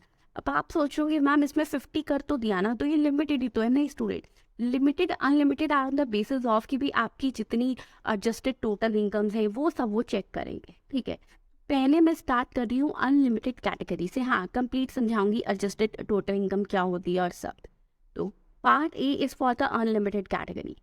अनलिमिटेड कैटेगरी में पहली बात करने वाले हैं हम 50% वाली कैटेगरी की। 50% कैटेगरी में पहला आया स्टूडेंट्स, अगर हम कोई भी पैसा डोनेट करते हैं इसमें जवाहरलाल नेहरू मेमोरियल फंड में, या फिर इंदिरा गांधी मेमोरियल ट्रस्ट में, या फिर राजीव गांधी फाउंडेशन में। अब आप याद कैसे कर सकते हो, सबसे पहले जवाहरलाल नेहरू जी के बारे में बात करी, फिर आगे इंदिरा गांधी जी के बारे में बात करी, और फिर राजीव गांधी जी की, ठीक है। तो उसके बाद बात आई अच्छा और कुछ है, तो स्टूडेंट्स एक बात बताओ, हमारे इंडिया के फर्स्ट प्राइम मिनिस्टर कौन बने थे? जवाहरलाल नेहरू जी, ठीक है। तो नेक्स्ट आया पीएम डॉट रिलीफ फंड। ये सिर्फ ऐसी 4 कैटेगरीज है, क्लास में ही याद कर लो, दोबारा से जाके आप नहीं पढ़ने वाले, यहीं पे याद कर लो बस। 4 कैटेगरी है जिसमें आप जितना भी डोनेशन दोगे तो विदाउट एनी रिस्ट्रिक्शन उसका 50% आपको डिडक्शन मिल जाएगी। जैसे 10,000 डोनेट किया तो 5,000 की डिडक्शन। कौन सी कैटेगरी? सबसे पहले याद ही ऐसे रखना माइंड में, जवाहरलाल नेहरू मेमोरियल फंड, फिर इंदिरा गांधी जी वाला जो ट्रस्ट है मेमोरियल, और फिर राजीव गांधी जी के नाम पे जो फाउंडेशन है। Fourth, first prime minister that is Jawaharlal Nehru ji, तो PM drought relief fund. Clear? इसमें सिर्फ और सिर्फ ड्रॉट वाली कैटेगरी कवर है, यानी कि जब सूखा पड़ता है वो वाला रिलीफ फंड है, बाकी और कोई नहीं। फिर आता है फिर 100% कैटेगरी कौन सी है स्टूडेंट्स? आपको मैं एक बात बता दूं, एक यहाँ पर पीएम ड्रॉट रिलीफ फंड को छोड़कर, एक तो जहाँ भी पीएम का सीएम का नाम आ जाए ना, मतलब वो गवर्नमेंट ने बिल्कुल खुद ही कह रखा है, तो वहाँ पे आप जितना भी डोनेशन करते हो वो 100% जो होता है उसकी डिडक्शन मिलती है। फिर बात आई स्टूडेंट्स, और आप कैसे याद रखोगे, जहाँ पर नेशनल वर्ड लिंक्ड अप होता है, जहाँ पर भी नेशनल वर्ड लिंक्ड अप होता है ना, वहाँ पे भी आप जितनी डोनेशन करते हो 100% डिडक्शन मिल जाती है, ठीक है। तो आप अपने माइंड में कैसे रखोगे, क्योंकि क्या होता है ना कि आप हर कैटेगरी का नाम आपके दिमाग में नहीं रहता। क्या रहता है ना स्टूडेंट्स की हर कैटेगरी माइंड में, मतलब मैं आपको ये नहीं कह सकती कि आप 100% वाली इनकी कैटेगरीज याद कर लो, that will not be possible. तो पेपर में जब क्वेश्चन आएगा तो उसको 50% दे 100% दे, इसके लिए हमें कुछ मेमोरी टेक्निक्स लगानी पड़ती हैं। तो 100% में एक तो जहाँ भी नेशनल वर्ड आएगा वो 100% रिडक्शन मिलता है। पीएम सीएम है, जिला का कोई वर्ड आ रहा है, बिकॉज जिला साक्षर जैसे जिला साक्षरता समिति होती है, तो ये सब जो है यानी कि जो गवर्नमेंट रिलेटेड है 100% डिडक्शन अलाउ, ठीक है। अब एक बार आपको बताती हूँ कैसे कैसे है। तो पहला है national defence word, that is related to national. PM national relief fund and PM care fund, दोनों में से किसी में भी पैसा डाला। अब आप सोचोगे ma'am PM drought relief fund, मैंने पहले ही बोला था कि अकेला पीएम ड्रॉट रिलीफ फंड ऐसा है कि जहाँ पर पीएम ड्रॉट रिलीफ फंड के लिए 50% लगा, अदरवाइज हमेशा ही 100% पे जाता है, ठीक है। तो या फिर PM Armenia earthquake relief fund, CM relief fund है, लेफ्टिनेंट गवर्नर रिलीफ फंड है, जिला साक्षरता समिति, नेशनल स्पोर्ट्स फंड है, नेशनल चिल्ड्रन फंड है। तो अगर इन फंड्स में देखो, नेक्स्ट नेशनल कल्चरल फंड, मैं तो कह ही नहीं रही कि आप सारे नाम याद रखो, मैं कह रही हूँ पेपर में याद रखना। नेशनल वर्ड है, पीएम वर्ड है, सीएम वर्ड है, जिला साक्षरता समिति है, अगेन मतलब रिलेटेड टू गवर्नमेंट है, 100% मिलेगी, इतना याद रखो। अरे वाह, बताओ इस पे आप इस टाइम पे क्लासेस देख रहे हो, that is your smartphone. Phone smart हो गए, हमें स्मार्ट नहीं होना, हो रहा है ना? Yes, very good. चलो नेक्स्ट, स्वच्छ भारत कोश। अब स्टूडेंट्स स्वच्छता का तो अभियान ही चलता है हमारे इंडिया में, तो स्वच्छ भारत कोश इज ऑलरेडी क्या है, वो गवर्नमेंट रिलेटेड है। फिर clean Ganga fund, national fund for control of drug abuse, या फिर फंड फॉर आर्मी। तो ये सब वो हैं जो कि हमारी गवर्नमेंट से रिलेटेड है। इन सब के केसेस में बोला 100% रिडक्शन अलाउड। फिर आती है next part B, that is limited category. अब लिमिटेड कैटेगरी के केस में मैंने कोड बना रखा है। कोड है FO, दैट इज फॉन्ट। कौन सा फॉन्ट? HTC का मोबाइल। तो फोन HTC का mobile, that is FO HTC mobile, FO HTC mobile, ठीक है। अब इसको याद रखोगे आप लिमिटेड कैटेगरी में। पहले मैं बता रही हूँ आपको कि लिमिटेड है, लेकिन 100% लिमिटेड है। तो मैम ये लिमिटेड होता क्या है, ये सब क्या है, वो बताते हैं स्टूडेंट्स। आइए देखो, लिमिटेड कैटेगरी में पहली बात तो मैं आपको लिमिट का मतलब क्या हुआ वो समझाऊंगी, फिर कैटेगरीज पे लेके जाऊंगी। लिमिटेड कैटेगरी में स्टूडेंट्स हमारे पास एलिजिबल डोनेशंस के लिए भी लिमिट लग जाती है, ऐसा नहीं है कि वो कंप्लीट मिलेंगी। अब कैसे, जैसे हमें इसमें जो डिडक्शंस मिलती है वो सिर्फ FOHTC मोबाइल की मिलती है। अभी पढ़ेंगे ये क्या है। सपोज मान लो टोटल डोनेशन आ गई 2 लाख रुपीज। अब वो इसको कंपेयर करेंगे बिकॉज इसमें कहा लिमिट लगाएंगे, किसके साथ, एडजस्टेड टोटल इनकम के साथ। किसके साथ, एडजस्टेड टोटल इनकम के साथ ना। What do you mean by the adjusted total income? तो एडजस्टेड टोटल इनकम का मतलब होता है फ्रेंड्स कि देखो, जब हम हमारी ग्रॉस टोटल इनकम में से, अच्छा एक बात बताओ, मैंने आपको पढ़ाया था डिडक्शंस किसके अगेंस्ट नहीं मिलती, हम वो जो स्पेशल रेट्स इनकम होती है, याद है ना? यस। तो ग्रॉस टोटल इनकम आपने निकाल ली। अब GTI में से जो भी स्पेशल रेट्स इनकम है, लाइक लॉटरी इनकम हो गई या ऐसी कोई भी है, सब अलग कर दो, ठीक है। सो एक्सक्लूड कर दो जिनका भी रेट स्लैब रेट नहीं चलता, स्पेशल रेट यानी कि जिनका स्लैब रेट नहीं है। फिर उसमें से हम माइनस कर देंगे सबकी सब डिडक्शन एक्सेप्ट वन। कौन सी? जिसके लिए ये पूरा गेम प्ले हो रहा है, यानी ATG को छोड़कर बाकी जितनी भी डिडक्शन है उसको दे दो। अब जो इनकम आएगी वो होती है एडजस्टेड टोटल इनकम, ठीक है। हमें क्या करना है स्टूडेंट्स, एडजस्टेड टोटल इनकम का 10% लेना है। तो पहला तो जितनी डोनेशन दी या फिर 10% of adjusted total income. What you mean by the ATI, adjusted total income, GTI excluding all the income that is special rate जिन पे स्लैब रेट नहीं लगता, कोई और रेट है, माइनस सभी डिडक्शन एक्सेप्ट ATG, वो है तो ATI। अब इन दोनों में से जो भी कम होगा उतनी यहाँ पर लिमिट लग जाएगी। क्लियर? सो ये है कि भाई इससे ऊपर तो जाएगा ही नहीं जाएगा। Okay students, yes. सो आई होप सबको लिमिटेड कैटेगरी का क्या मतलब है, लिमिट क्या है वो समझ आ गया। हाँ, बस इतना सा लिमिट है, क्या है, रिडक्शंस और 10% of ATI which ever is lower that is the limit. इस सेक्शन में एक खास बात और है, उसने कहा अगर आपने इस सेक्शन में कोई भी डोनेशन कर दी, मैं अब ये नहीं बोल रही लिमिटेड में अनलिमिटेड में किस में, उसने कहा जी अगर आपने इस पूरे सेक्शन में कहीं भी कोई भी डोनेशन कर दी कैश में 2000 रुपये से ज़्यादा की, तो that deduction will not allowed, ठीक है। 2000 तक की डिडक्शन डोनेशन है, आप कैश में कर सकते हो, उससे ज़्यादा आप कैश में नहीं कर सकते। आप चाहे क्रॉस चेक करो, कैसे करो, कोई दिक्कत नहीं है।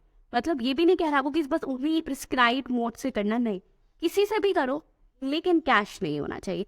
That's for complete ATG। अब पढ़ते हैं इसकी 50 और 100 वाली कैटेगरी। हाँ, मैं आपको इसका क्वेश्चन भी साथ के साथ करवा दूंगी। अब 100% में कौन है, मैंने कहा FO मतलब फर्स्ट स्टूडेंट्स, अगर डोनेशन दिया जा रहा है गवर्नमेंट या लोकल अथॉरिटी या अप्रूव्ड इंस्टीट्यूशन को। अब आप कहोगे मैम आपने कहा था, मैंने नेशनल वर्ड कहा था, रिलेटेड टू गवर्नमेंट कहा था, ये FOHTC का मैंने एक अलग से आपके पास बना दिया कि 100% पे जा रहा है वो, ठीक है, लेकिन उस पर लिमिट लगेगी, किस पे, FOHTC पे। तो उसने कहा अगर डोनेशन दी जा रही है गवर्नमेंट को, लोकल अथॉरिटी या किसी अप्रूव इंस्टीट्यूशन को, किस लिए, जिससे वो फैमिली प्लानिंग जो है उसको प्रमोट कर सके, ठीक है, उसके केस में 100% डिडक्शन मिलेगी, but in the case of limited category.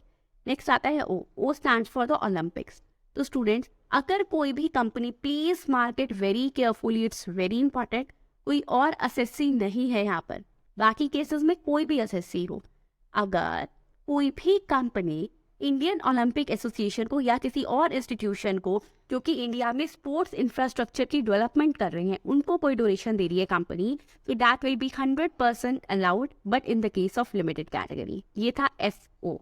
अब नेक्स्ट जो स्टूडेंट्स यहाँ पे गलती कर देते हैं when it comes to what government this said, ma'am 100% without, नहीं स्टूडेंट्स, मैंने इसीलिए इसके लिए मैं आपको मेमोरी टेक्निक बनाई है। गवर्नमेंट को दिया, ओलंपिक्स के लिए दिया, कंपनी ने दिया, तो O वाला FO है और S stand for the family planning, ठीक है।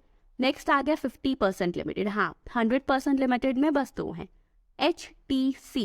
तो स्टूडेंट अगर किसी भी हाउसिंग डेवलपमेंट अथॉरिटी को डोनेशन दी किसी पर्सन ने, क्यों देते हैं, जिससे कि सब लोगों के पास अपना घर हो सके, ठीक है।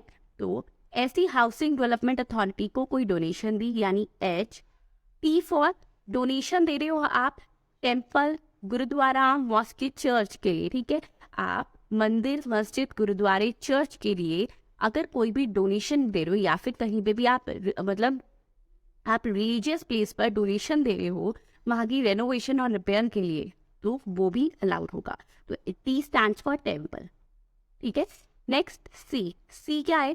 तो आप स्टूडेंट्स, अगर आप किसी भी पब्लिक चैरिटेबल ट्रस्ट को डोनेशन दे रहे हो, मैम किसके लिए दे रहे हैं? मोबाइल के लिए, यानी हमारी इंडिया में जो माइनॉरिटी कम्युनिटी है उनके लिए, ठीक है। M stands for mobile, that is minority. तो उनके लिए अगर आप दे रहे हो डोनेशन, तो that is also under the 50% limited category. अब एक बार इसको मैं आपको रिवाइज करवा देती हूँ क्योंकि फिर हम इसका क्वेश्चन करेंगे। मैंने बोला FOHTC, FO is the category of 100% limited. F stands for जब गवर्नमेंट को, लोकल अथॉरिटी को किसी भी अप्रूव्ड इंस्टीट्यूशन को डोनेशन दिया फैमिली प्लानिंग के लिए।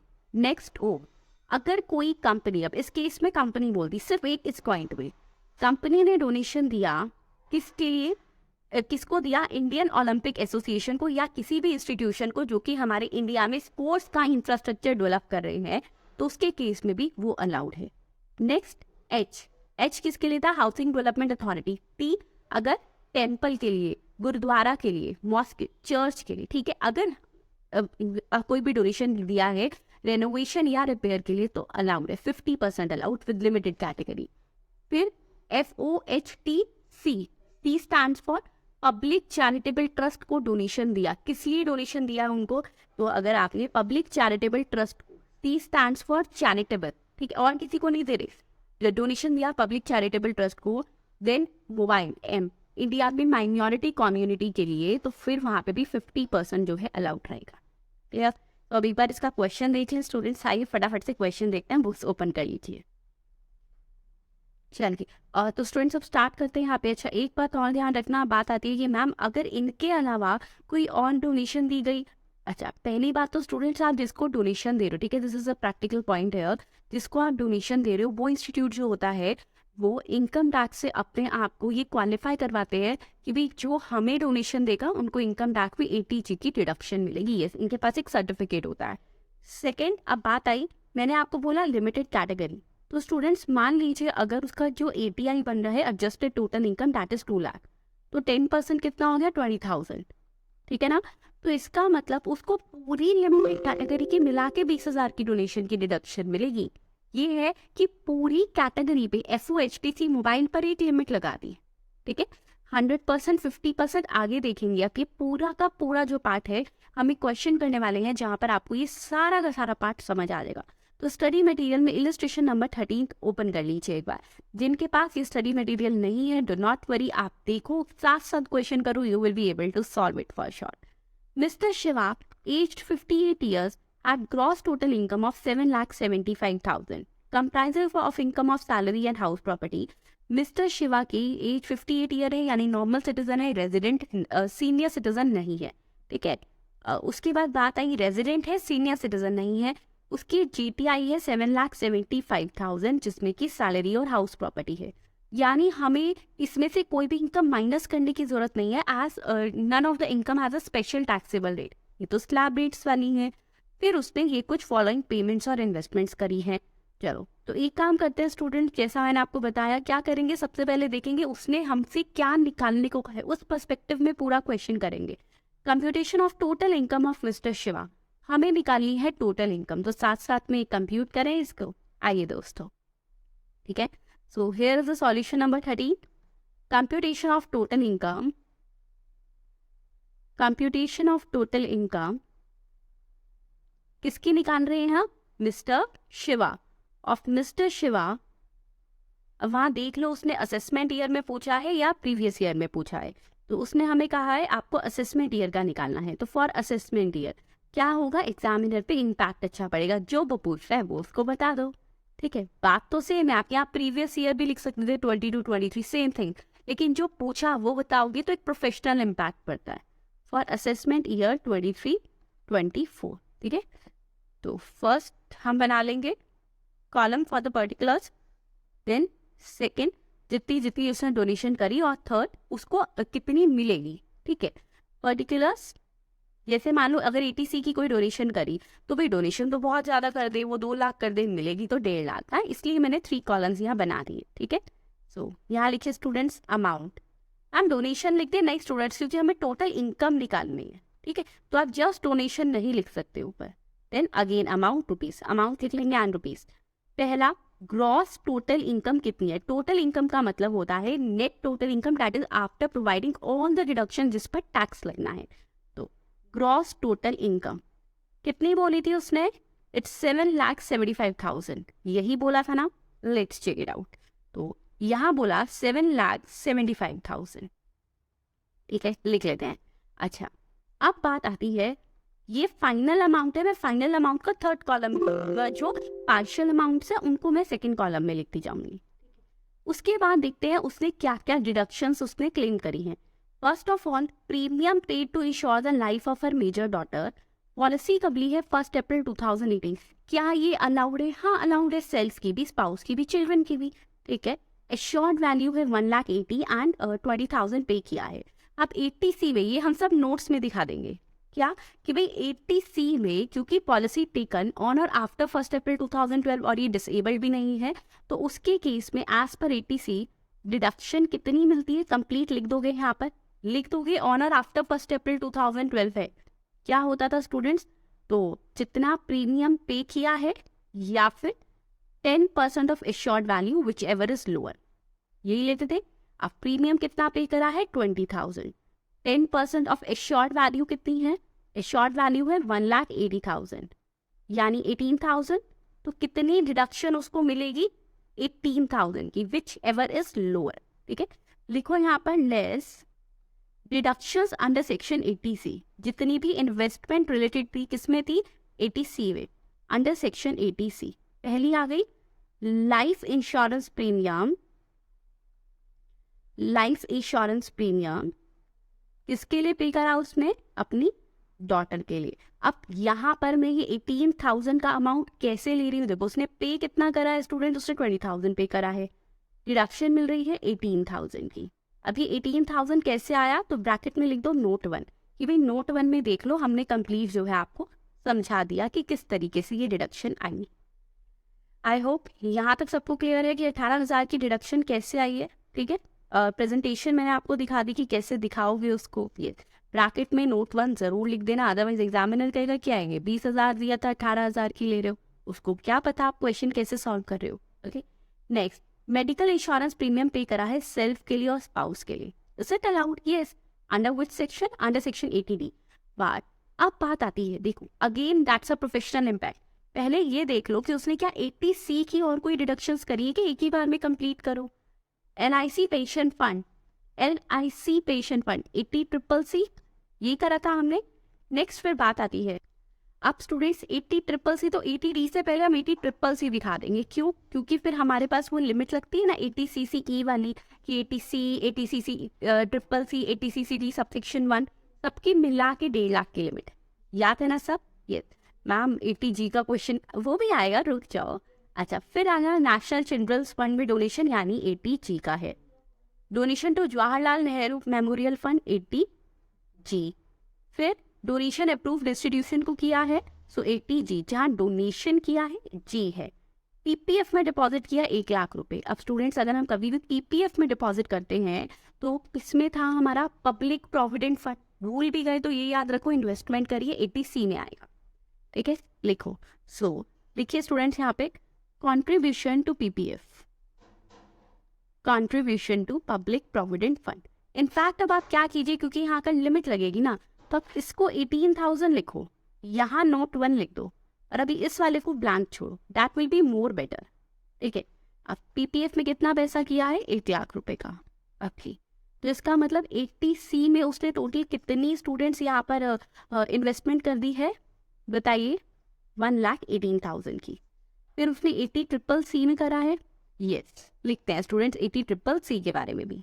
आइए देखिए, एक बार यहाँ से भी दिखा देती हूँ मैं आपको। अब 80CCC में उसने कितना करा मैम, उसने जो है 60,000 रुपीज पेंशन फंड के लिए डाले थे, यानी 1,78,000, but as per section 80CCE 80C CC and CCD subsection 1 मिला के 1.5 लाख की डिडक्शन मिलती है, तो यानी कितना आ गया, फाइनल वाले कॉलम में कितना लिखोगे 1,50,000। फिर 80D के केस में, अब इसने तो देखो इकट्ठा करके दिखाती है, एग्जामिनर मार्क्स नहीं देगा ऐसे, कैसे दिखाओगे स्टूडेंट्स, इसने इंश्योरेंस प्रीमियम पे करा in respect of self and spouse, कितना कितना करा अलग अलग दिखा दो या नोट्स में दिखा दो। 14 एंड 12 करके उसने अलग अलग पे किया 26। रिस्ट्रिक्टेड अमाउंट कितना है 25,000। बाई 25,000 क्योंकि ATD में मेडिकल इंश्योरेंस प्रीमियम, मैंने बोला था ना मैक्स वाला 25,000, वो वाला केस पूरी कैटेगरी पढ़ाई थी। 50,000 कब जाता है, 25 कब आता है, वो सब। फिर ATG की डिडक्शंस करेंगे which is most important here. ठीक है, आइए स्टूडेंट देखते हैं ATG की डिडक्शन कैसे कैसे होगी। पहला तो उसने जो डोनेशन किया था नेशनल चिल्ड्रन फंड में, मैंने बोला था जहाँ भी वर्ड नेशनल आता है ना, एक तो उस पर लिमिट नहीं लगती, दूसरा उस पर 100% डिडक्शन मिलती है। कितना आ गया 25,000, 100% deduction. Jawaharlal Nehru memorial fund, अब जवाहरलाल नेहरू मेमोरियल फंड, फिर इंदिरा गांधी जी के बारे में, राजीव गांधी जी के बारे में, और PM ब्रॉड रिलीफ फंड, वो सारी जो ट्रस्ट और फंड्स थे 50% कैटेगरी थी, तो यानी 25,000 का 50% दैट इज 12,500। फिर था अप्रूव्ड इंस्टीट्यूशन को पे करा है, डोनेशन किया है फैमिली प्लानिंग के लिए, यानी ये FOHTC है।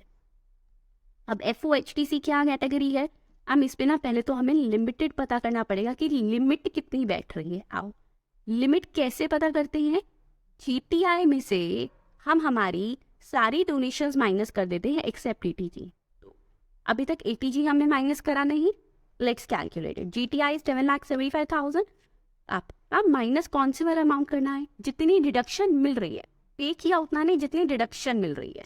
कितनी मिल रही है 150 पहले तो, देन 25,000 ATD में, यानी 6 लाख आ गया। तो 6 lakh is the adjusted total income, that means 10% of ATI। 6 lakh का 10% या जो डोनेशन करी है which ever is lower, that is 60,000। अब आती है हमारे पास एक लिमिट आ जी 60,000 पे मिलेगा। Students in this category FOHTC के 2 केसेस आ रहे हैं। मैंने बोला था जो कहीं पे कवर नहीं होगा वो भी जाकर C में कवर होगा, यानी 50% की लिमिटेड कैटेगरी लगेगी, बताया था ना। यस, तो कौन कौन सा हो रहा है, एक तो ये वाला दैट इज उसने 40,000 पे करा है। सेकेंड उसने क्या किया स्टूडेंट्स, यहाँ पर जस्ट वेट इट आउट, और कोई डोनेशन किया, यस, एक पब्लिक चैरिटेबल इंस्टीट्यूशन को डोनेशन किया था 50,000 का। अब हमें पता है टोटल 60,000 तक की डोनेशन वो क्लेम कर सकता है। अगर वो F के लिए कर रहा है, फैमिली प्लानिंग वाली डोनेशन थी, तो उसके केस में कितना अलाउड था 100% लिमिटेड कैटेगरी, तो पहले 100% वाले को देंगे हमेशा कि भाई इसको तो पूरा क्लेम करने दो ना। तो 60 में से 40,000 वो क्लेम कर लेगा, बचा अब और कितना क्लेम करे, 50,000 एक पब्लिक चैरिटेबल इंस्टीट्यूशन को दिए जिसका वो 50% ही क्लेम कर सकता है, 50% लिमिटेड कैटेगरी 25,000। लेकिन क्योंकि लिमिट 60,000 की है तो कितना क्लेम कर पाएगा 20,000। ठीक है, ये था हमारे पास ATG। सो आई होप आपको पूरा क्वेश्चन समझ आ गया होगा किस तरीके से करना है। कहीं कोई डाउट आता है, कहीं कोई क्वेरी है, so you can definitely ask me. अच्छा हाँ, एक कैटेगरी और जो यहाँ पे बहुत इंपॉर्टेंट है वो पॉइंट रह गया, अब वो ये रहता है स्टूडेंट्स, अब स्टूडेंट्स बात आती है कि मैम जो इसको पब्लिक चैरिटेबल इंस्टीट्यूशन को दिया, हमारे पास जो लिमिटेड कैटेगरी है वो 60,000 है, उसमें से स्टूडेंट्स अगर उसने फैमिली प्लानिंग वाले उसके लिए पैसा डोनेशन किया, यानी 100% कैटेगरी है, 40,000 पूरा अलाउड हो जाएगा, बचा 20,000। पब्लिक चैरिटेबल इंस्टीट्यूशन के लिए उसने जो पैसा डोनेट किया है ना, वो डोनेशन करी है 50,000 की। ध्यान से समझना मेरी बात, 50,000 की डोनेशन करी है, जबकि लिमिटेड कैटेगरी 60,000। तो बचा कितना लिमिट में, 60 क्लेम कर सकता था, 40 ऑलरेडी क्लेम कर लिया, सो 20,000। तो अब यानी वो मैक्स 20,000 कर सकता है। अब है कितना 50,000। अब वो कितना क्लेम करेगा इस 20,000 में से भी, क्योंकि स्टूडेंट्स यहाँ पे बात आती है कि ये वाली जो कैटेगरी है पब्लिक चैरिटेबल इंस्टीट्यूशन को कुछ भी डोनेशन करना, दैट इज 50% वाली लिमिटेड कैटेगरी, तो 20,000 का 50%, बचे हुए अमाउंट रह गया, ये आया 10,000। ठीक है, तो अब वो कितना क्लेम कर पाएगा 10,000 क्लेम कर पाएगा, यानी ATG में उसने टोटल कितनी डिडक्शन ले ली, लिमिटेड कैटेगरी के लिए 40 + 10, बाकी जो अनलिमिटेड कैटेगरीज थी वो क्लेम करी। सो ये आ गया टोटल 87,500। आई होप सबको अच्छे से समझ आ गया होगा आपको करना क्या है। ये जो मैंने आपको 10,000 वाला पॉइंट समझाया है, एक बार इसको खुद से भी करके देखो, जैसे मैंने समझाया कि जो अब रह गया उसका 50% देखो। 50% क्यों देखा, क्योंकि public charitable trust 50% of the qualifying limit के लिए रहता है।